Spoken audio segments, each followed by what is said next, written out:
Roots of the Science podcast with your girl, Anne with an E. Hi everyone, and welcome to another episode of the Roots of the Science podcast with your girl, Anne with an E. Understanding and learning about the biological and behavioral aspects of human beings and their extinct ancestors is not a field many are into. However, my guest today, Kimberleigh Tommy, is.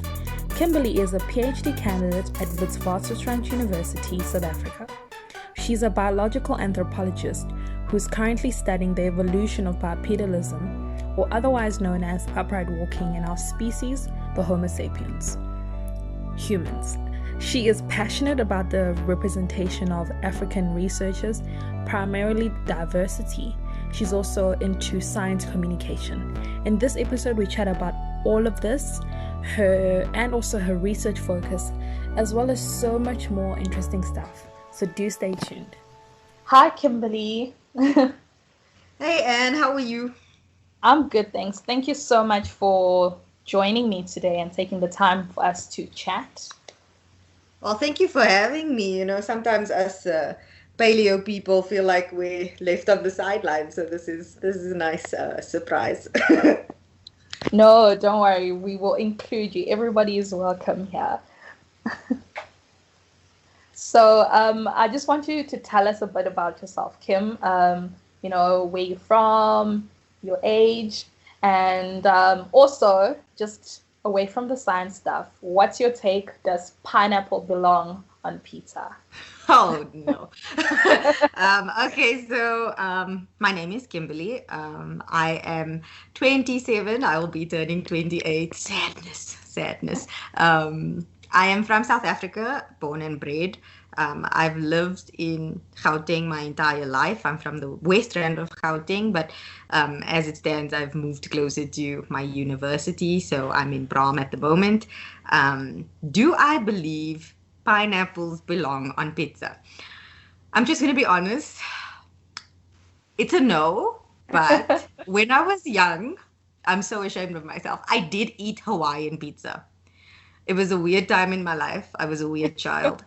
I used to take them off though, but then the pineapple juices are still on the pizza. Yeah. You can still taste the pineapple, but I did eat Hawaiian pizzas as a child, and now I see that was blasphemous and should never happen in life. So it's a no for me. Also, please just tell us about, what you're studying at Wits. So at the moment, I'm in my second year of my PhD in biological anthropology. I am what is known as a functional morphologist, which essentially means I study the body, I study bones, and I look at the function of bones and why certain bones look a certain way, and if that is because of the role that they fulfill in our lives. I'm really interested in locomotion, so how animals move. So although I do study humans are my focal point. I use a lot of other primates to compare to humans because other primates have different behaviors. They swing in trees, or they climb trees, or they walk on all fours. So it's basically a comparative field. We look at extinct things, so from our fossil record, as well as living modern humans from different population groups, as well as different primates. Wow. Okay, that's very interesting. But this type of science that you're into, I don't think a lot of people actually know about it. But how did you even get into that science? How were you exposed? Because, generically, when you think of science, you think of, your microbiologist, or, how do you get into the field of biological anthropology? And, what is the route? How did you get there in the first place? So, this is something as well that I am quite passionate about, is how it is the sciences are portrayed early on. So a lot of people think your journey in whatever field you choose starts at tertiary, at university. I'm going to become an engineer, but what were you exposed to in high school and primary school that made you want to become an engineer? So that's something I feel the field of paleosciences as well as biological anthropology is lacking in, is there's not this really early exposure in terms of the actual education system. So that is a gap that hopefully will be filled in coming years.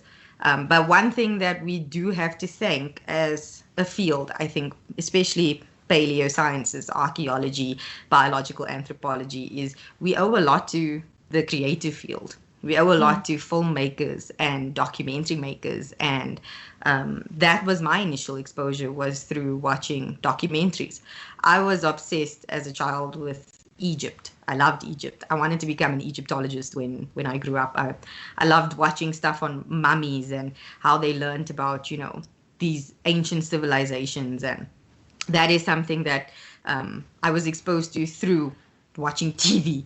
So a lot of parents think that, don't let your kids watch TV, but there's a lot of programs that are out there that do actually cultivate an interest in topics you aren't otherwise exposed to. Obviously, there's also the danger of, misinformation, like, oh my God, please, no one ever watch Ancient Aliens. That's just terrible. It's, I mean, good God, it instills this belief that civilizations in Africa were primitive or savage and couldn't have this advanced technology or advanced infrastructure, and that again is a racist connotation that sometimes is portrayed in popular film. But that is how I was exposed. I started watching documentaries from a young age, and luckily my parents were always open to letting me sit for hours in front of the TV, as long as it was like National Geographic. It was fine.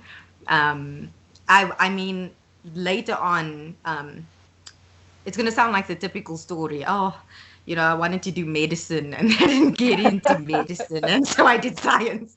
But it happens to a lot of us. I think leaving school, I thought I wanted to be a medical doctor. And I didn't get into medicine.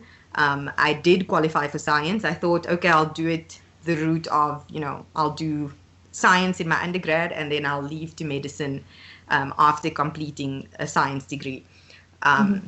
And it just didn't happen that way. I wasn't the best student in my first year. And I think that's something that's important, right? Is we always feel like we have to be perfect. Our academic journey has to be perfect. We have to finish in 3 years and, it's going to be smooth sailing. And most of the time it really isn't. I failed chemistry. Oh, I failed chemistry so miserably. I never in my life have gotten 26% for anything. My little body was like in shock that it was possible to fail this hard. I failed chemistry in my first year. I had to repeat chemistry. I failed stats all of oh my God, I think I passed stats on my third try. So, I mean, I failed stats too, so don't feel bad. I failed stats in first year as well. So, yeah, I know that. It wasn't even like the hardcore stats. It was like the biology stats. And I was so miserable at it every single time. I mean, you think if you repeat it again and you've covered the work, you would know better, but I just didn't. I struggled with stats. And actually, my undergrad is in animal, plant, and environmental sciences and zoology. Okay. So I had quite a broad biological training. In my third year, I was fortunate enough to do a project at the Hartbeespoort Monkey Sanctuary. And it was an animal behavior project. And I got to see how these different primates moved in the trees. And that really just fascinated me. They are so fluid. They just so natural in their habitat, and it was something I was interested in. And then in the third year of my studies, I met Dr. Job Kibbe.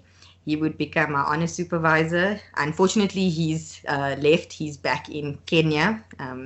He's a paleoanthropologist. He's actually the first Black paleoanthropologist in South Africa. So that was, and he's Kenyan born, a wonderful, wonderful man. And he's currently now the head of paleontology at the National Museums of Kenya.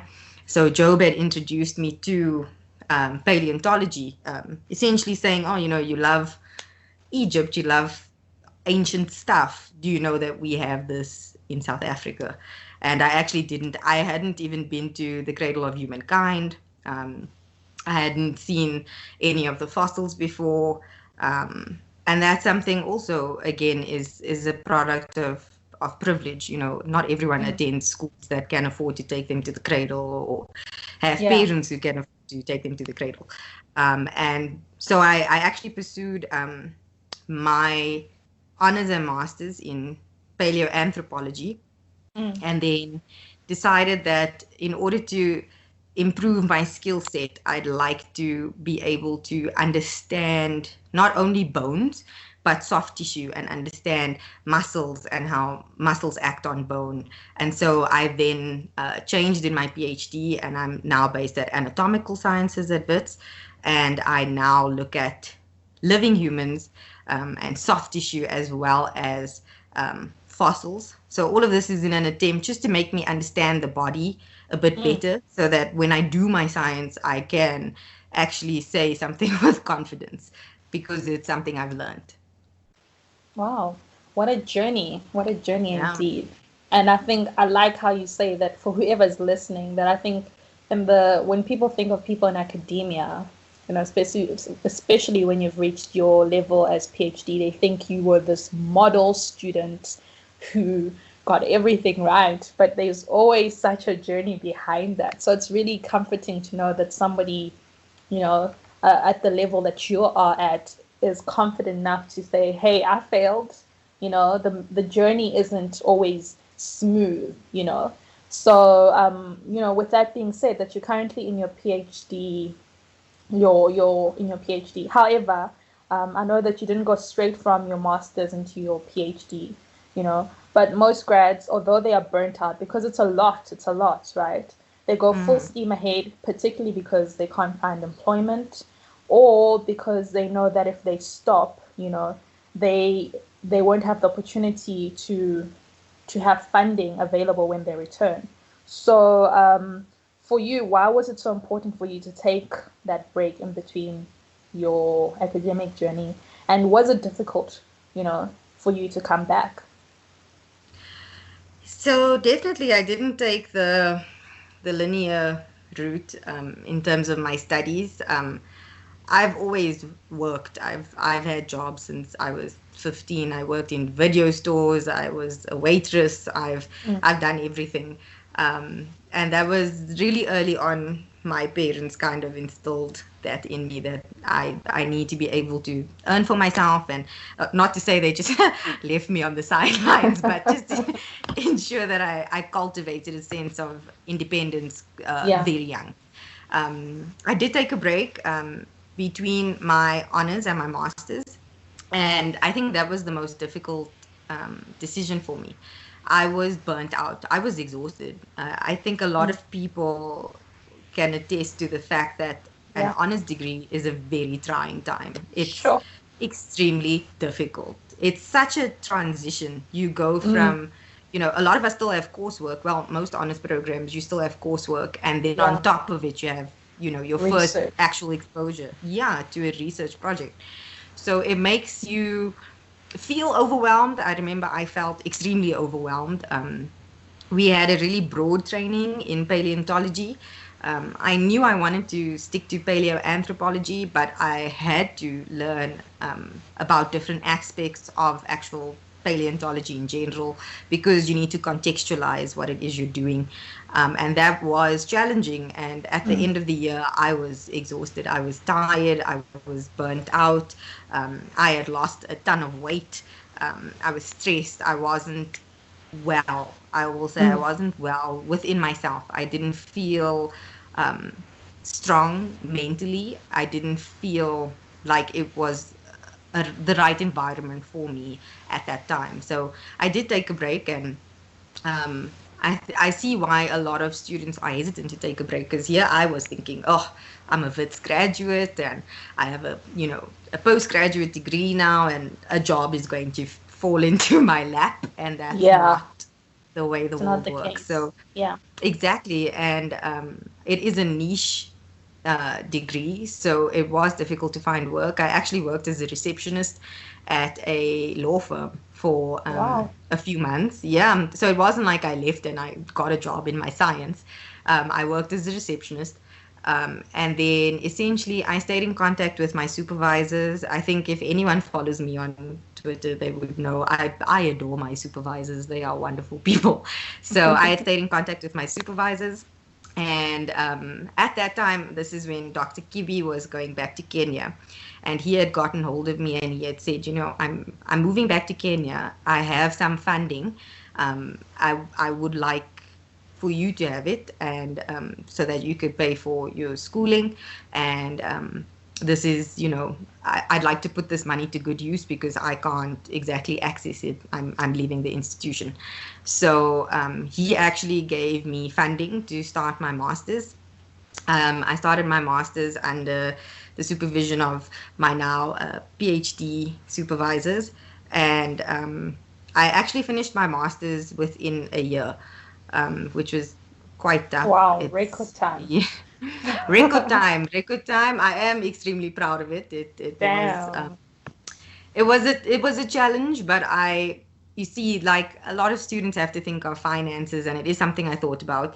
And I thought to myself, if the second year is an uncertainty in terms of am I going to get funding in to support myself, I would just push to finish it in a year. I don't recommend it. It's it's stressful. But it can be done. It's extremely stressful, but it can be done. I had a system with some good time management, and I have very supportive supervisors. But unfortunately, in like the second month of my master's, my supervisor moved back to the USA. And so we had a 10-hour time difference, but we managed to make it work. It would involve some late night calls on my side and early morning calls on his side, but we managed to figure out a system that worked for us. I finished my master's in a year. I passed with distinction, with no corrections, which I'm so grateful for. Congratulations. Thank you. Everyone is always like, oh my God, how did you? And I'm just like, you see, the thing is, no one knows how many drafts my poor supervisors got before submission. I think we were sitting on, when you like labeling your files on your laptop, it's like final 62. It's like, no, this was never the final. How is it the final and it's number 62? So I was able to get through the examination process without any corrections, but that was because it was quite an intense process with my supervisors, back and forth, a lot of feedback, which I'm really grateful for. And then again, I took another break. And this time I actually had a job in my field. So while I was studying and doing my master's, I started pursuing science communication. And the project manager at the Center of Excellence in Paleosciences, Dr. Christine Steininger, she took note, and she had said to me, what if you come on board and on our team as our science communicator?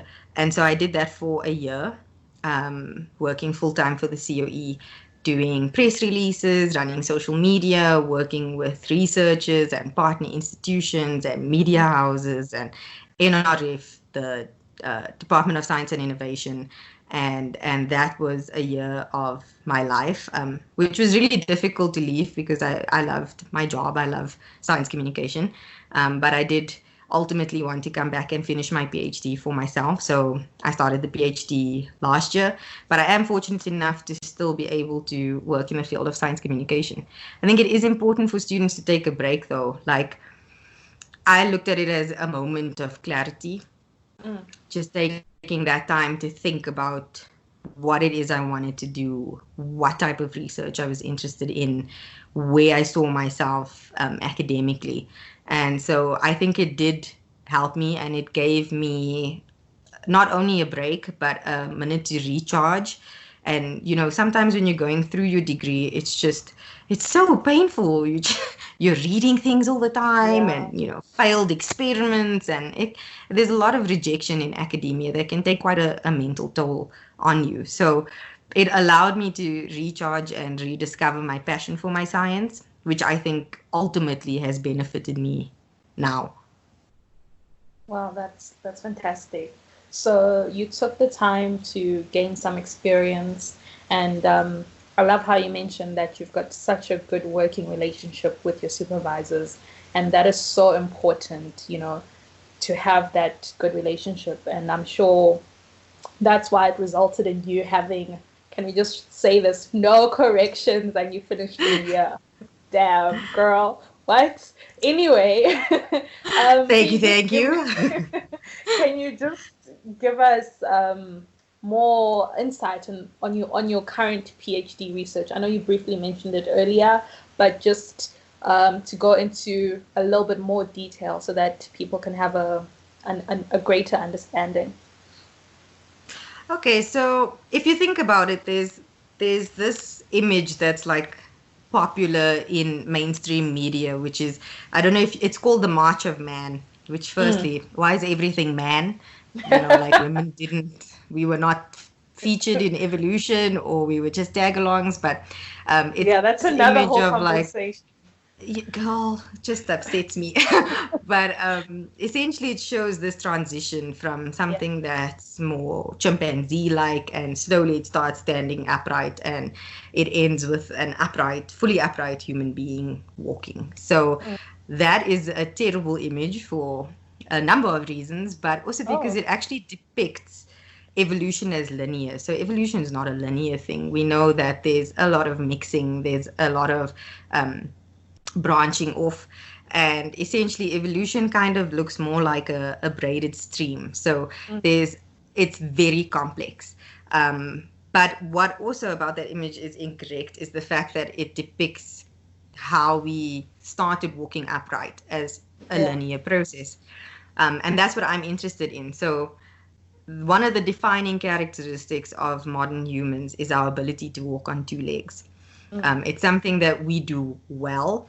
It's something that is unique. So we sometimes can see videos of chimpanzees or other primates walking on two legs, but that's not a common behavior for them. Most of the times they're doing it because they found something that's of value. So if they're picking up fruit, and now their hands are full, so they'll walk on two legs. But that is something, walking on two legs is something that is quite unique to humans. And in order to do this, our bodies had to transition, and we had to go through evolutionary changes to ensure that we were able to do this action, just to walk upright.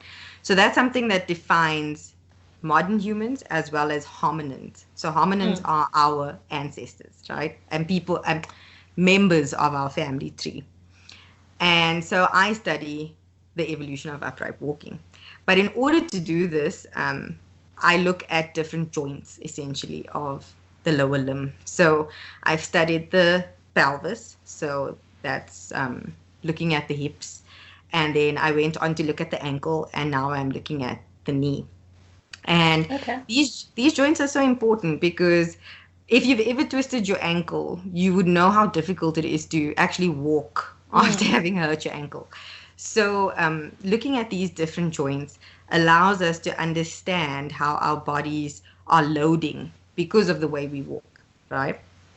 So we've got like these minor changes in the body that show that human beings are built for upright walking. So if you think of a chimpanzee's foot, it kind of looks like a hand because they've got these grasping toes, big toes.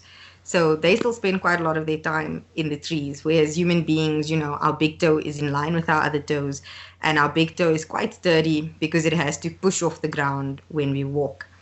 So I look at how walking affects the knee joint at this point in time. The knee actually is prone to a lot of injury, and especially so in women. So what I look at is the internal structure of the knee joint, and that's known as trabecular bone. And trabecular bone is super cool. It looks like a sponge, and it's you can visualize it using micro CT scans. Obviously, because I don't want to be cutting up precious fossils and people would hate me. So we use scanning technology to look inside bones. And we look at this trabecular bone.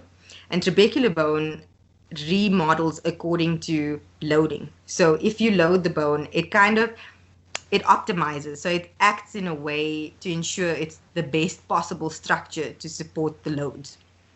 So there's a common term in the study of bones, which is if you don't use it, you lose it. And that's what our bones do. Our bodies are so smart and our bones are so smart that they remodel in order to optimize and to make sure that they are best supporting the rest of our structure.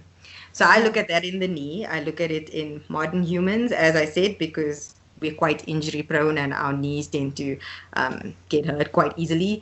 And then I look at it within fossil hominins to try and understand the evolution of this joint.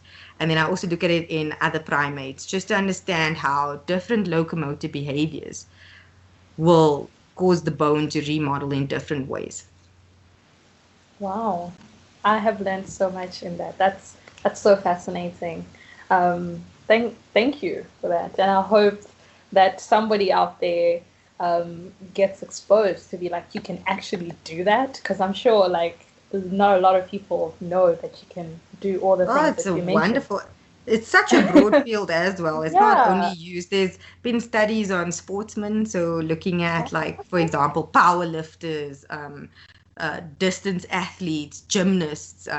So it's quite interesting just to see how different activities, even tennis players, you think of that repetitive motion of hitting the tennis ball, how different activities, and if you're doing this activity for a prolonged period of time, how that affects our bones. And something else I'm interested in is looking at it in children.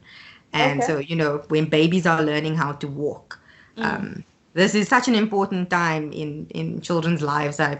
I think everyone should watch Babies. It's a documentary on Netflix. It's the best.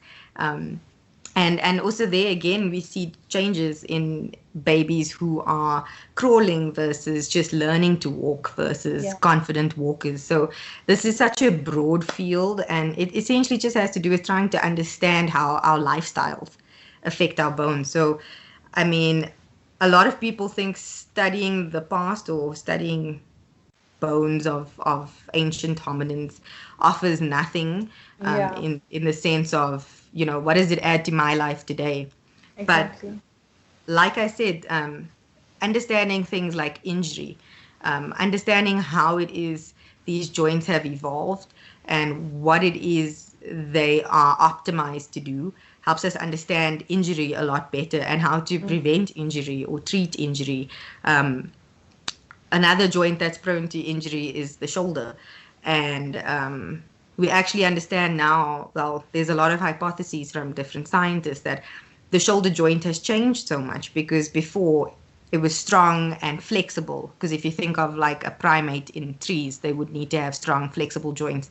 Yeah, and definitely. Slowly we've lost that because our arms aren't really used for locomotion anymore. We use them to hold our smartphones, and a few thousand years ago they used them for stone tools. So there's all these changes that evolution helps us to understand our actual living body. Why do we still have wisdom teeth? Why do we still have an appendix? All of these things are actually processes in evolution. So that's the important part. And also looking at ancient populations helps us to track how our modern lifestyles have affected our bones. So even populations from a few thousand years ago that were still living as foragers have much stronger bones because they were so active, and they would be walking or running for hours at a time. And here we are like sad about Uber Eats being closed because of the lockdown. And so our sedentary lifestyle.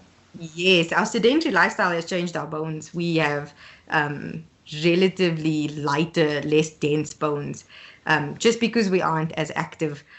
Quite a lot of, we wear shoes now. That's changed. Our morphology, it's changed. How our foot interacts with the substrate. We have tarred roads. versus natural substrates. So, I mean, it's such a broad field, and there's so many different things to look at. So, definitely hoping some more people join me in the Yeah, no, trabecular studies. they should. I mean, I'm like, why did I go into agriculture? Well, we needed people in agriculture because Yeah. now we're lazy because we have Yeah. farming. No, speaking of things that we might have in common, like myself, you're also a Black woman in science fellow, and that's how we actually got into contact, and that's how we have communicated. And also, if anyone follows you on on Twitter, knows how vocal you are about representation, and you even mentioned that not only about women, like how you're mentioning in that evolution picture that we have, where it's only just depicts men, but you're also very vocal about the representation of people in color. So tell us why this is so important for you, especially in your field. You mentioned earlier that there are some underlying racism that you have noticed in your field. So this is definitely, I think, what I rant about the most on Twitter. But it is something that is extremely important, right? So it's obviously, I'm not going to say it is a problem that is unique to my field, but I'm going to say, because of my exposure to my own field, it's what I can speak on most confidently. Okay. So basically, this can be traced back. It's not even like it's an apartheid thing, or it's actually a long-standing issue. So what we see in these fields of archaeology, biological anthropology, and paleosciences is that they were actively weaponized. The science was weaponized. So a lot of times people will always say, but science is objective. Science can be objective, but scientists are not. Scientists are people that are influenced by certain things, and science can be used in a negative light. So, for example, something that I've noticed we tend to hear a lot as people in this field is, oh, but we don't evolve. We aren't monkeys, or we haven't evolved from monkeys. And that's a big misconception. But what also is often not understood, and this is because the field is predominantly white, is why that is so offensive, right? So to a person like you, or a person like me, someone of color, it's not, the problem isn't in the evolutionary sense.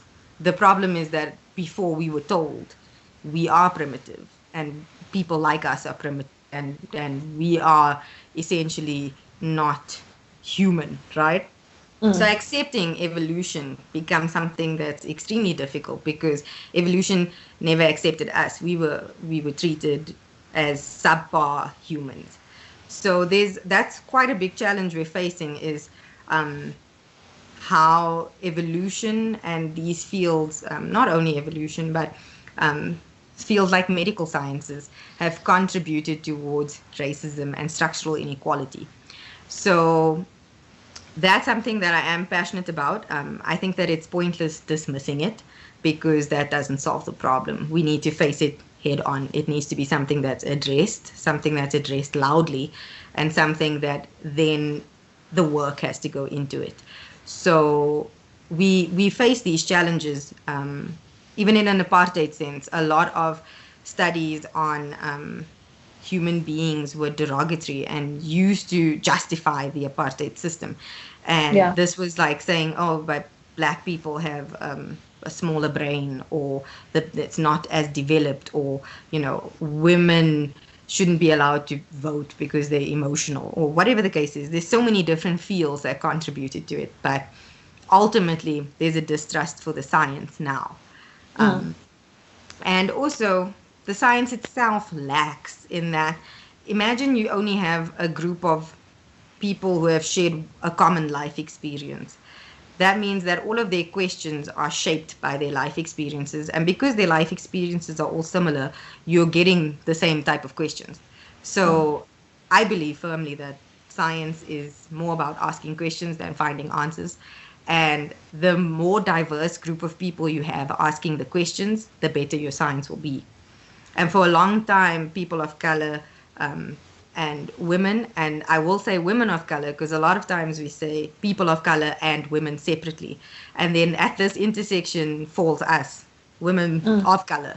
And you're at the bottom of two marginalized groups. You're at an intersection of two marginalized groups, and that can be lost in translation. And we sit at the bottom of this power dynamic, and it's something that needs to change because we do have valid perspectives, valid questions, and are able to contribute to science, but obviously have been ignored in the past, and abused essentially by scientific systems. So that's a shift I would like to see, is more representation, especially in the paleo sciences. I mean, the first Black women to graduate with a PhD in paleoanthropology is Dr. Miriam Tawane, who is a fabulous, she's the best. She is actually the curator at the Ditsong Museums here in Johannesburg. And she got that degree in 2012. Wow. So that gives you an idea of what we're up against in paleo sciences. 2012 was not even a decade ago. Yeah. And that's our first Black woman. And so many challenges since then in actually developing women in the science. And it's not for a lack of interest. I can definitely tell you that. There's many women, many Black women who are interested in the science, but because of the nature of it, in that it is seen as a science for white privileged people. It's been conducted in that way. For example, there'll be unpaid field work, and I'm like, I can't go 2 months without money coming in. There'll be just in small ways, it's catered to a more privileged demographic. So that is something that needs to evolve. It needs to change, because Africa is so fossil rich. It's unbelievable. We have what is called the cradles. So it's always a fight between Kenya and South Africa, who's the cradle of humankind. But there's incredible fossils of early hominins in Kenya. And they also find here in South Africa, here in the cradle of humankind. And we've got a great record of archaeological advancement and archaeology in general across the coast of South Africa. And so we've got all these natural resources. I mean, South Africa has almost 40% of all the hominins found in the world are found in South Africa. And researchers come from all over the world to work on our collections. And here we are with less than 10 women, Black women in the country working on these collections and working on these fossils, which is a great loss.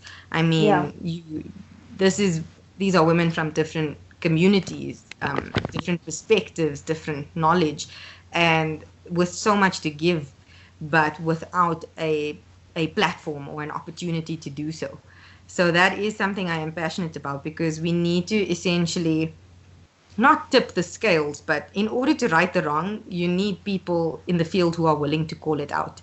And we don't do it at any advantage to ourselves. It's quite disadvantageous when you speak up about something that people are uncomfortable about, right? So you bring up race, or you bring up socioeconomic status, or misogyny, and it's just they hate it. Like, it's like, oh my God, no, why did she open her mouth? But you need to be able to challenge the system, because it's not coming from a place of hate. I always say I never speak up about certain issues in my field because I hate my field. I speak up because I love my field, and I believe my field has the potential to be better and do better, especially by African researchers.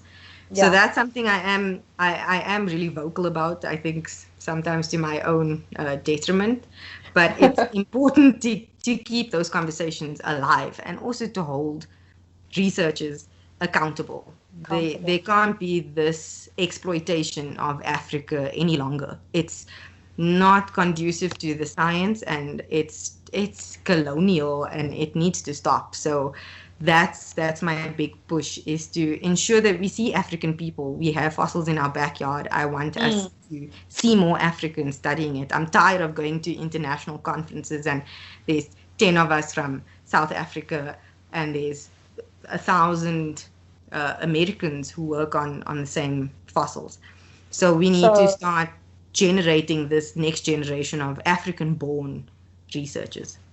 Yeah, so given your very strong stance, of representation, what advice would you give to people, specifically Africans, specifically women, who are interested into getting, I want to say into STEM, but actually I want to just narrow it deeper into your field specifically? What advice would you give them so that they can be, I know how you pointed out all these wrongs, but then what advice would you give them to survive? Because I think a change like this will not happen right away. It's a process.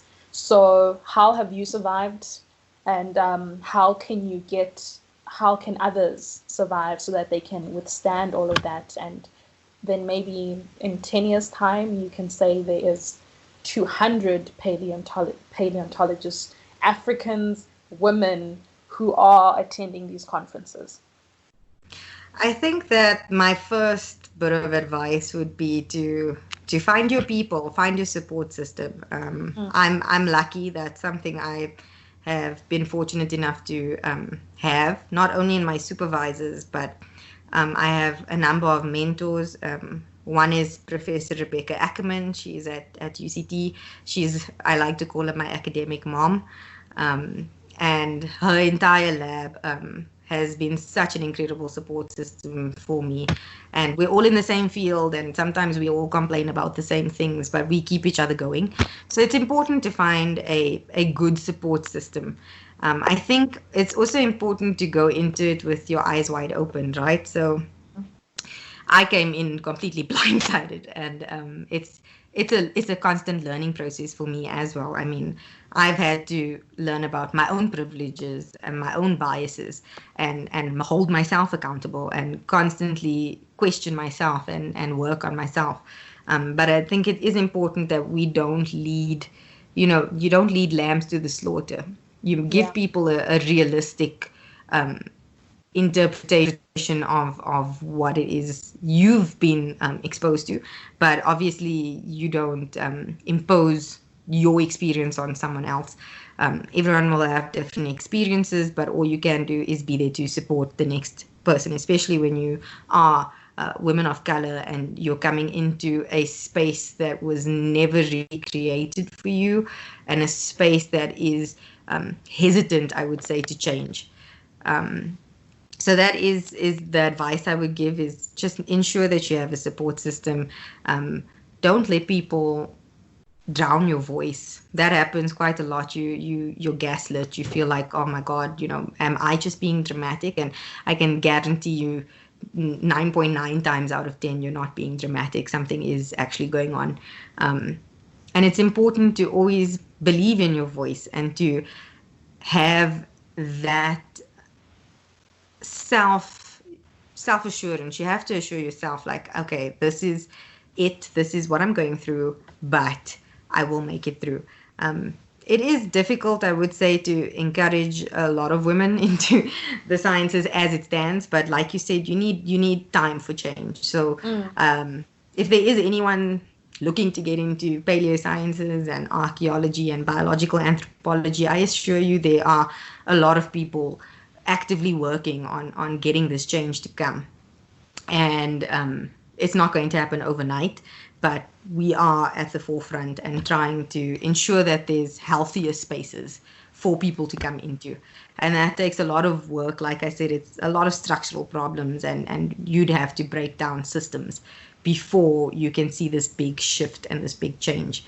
But getting into the field is by far, I would say, it's my passion. I love it. I love those bones. I love, I love being able to understand these things and talk about it and speak to my family about it, and to see their excitement for it. And that can never be taken away by anybody. So the important thing is to know your source. You must just know that you're here because you deserve to be here. You need to believe in yourself and what it is you bring to the table. And you bring a lot, because the perspective from Africans, from people of color, from women of color, from women, has been missing in the science for so long that it's only now, I feel like it's coming into its renaissance. We're coming into this beautiful time where there's just such good research coming out, just because we have more diverse teams. Yeah. So the space is getting better. I will say that we are working hard, and there are a lot of institutes and a lot of people who are doing the right work and calling it out and ensuring that people are held accountable and that there is change. Yeah, no, and one of them is you. You can hear by how passionate you are about this. And it's been such a pleasure to learn new things, from your research, to learn about your passions, to learn about science communication, and also to just hear you talk passionately. And I'm so glad that I had you on the show. And thank you so much, Kim. Thank you for having me. Thank you. This was so much. Great. I rattled on. I know. I'm so bad. No, no, it wasn't. But anyway, in closing, thank you for everybody for listening to another episode of The Roots of the Science with your girl and with an E. Until next time, bye.